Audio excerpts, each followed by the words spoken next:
தமிழ் சினிமாவில் ரஜினி, கமலுக்கு பிறகு முன்னணி நடிகர்களாக இருப்பவர்கள்தான் விஜய், அஜித். டெய்லி அஜித் அப்டேட்ஸ் வேண்டும்னா சப்ஸ்கிரைப் பண்ணுங்க. எல்லா அஜித் ரசிகர்களுக்கும் ஷேர் பண்ணுங்க.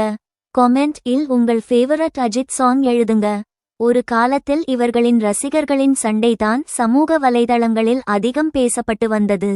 நாளை ஜனவரி 9 தமிழ் சினிமா மிகவும் எதிர்பார்த்த விஜயின் கடைசி படமான ஜனநாயகன் ரிலீஸ் ஆக இருந்தது. ஆனால் தணிக்கைக்குழ சான்றிதழ் கிடைக்காததால் படத்தின் ரிலீஸ் தள்ளிப்போனது. படத்தை காணும் ஆர்வத்தில் ரசிகர்கள் படத்திற்கு டிக்கெட் புக்கிங் செய்ததில் ப்ரீ புக்கிங்கில் மட்டுமே ரூ.65 கோடி வசூலித்திருந்ததாக கூறப்படுகிறது. இப்போது படம் ரிலீஸ் ஆகவில்லை. ரசிகர்களும் கடும் வருத்தத்தில் உள்ளனர்.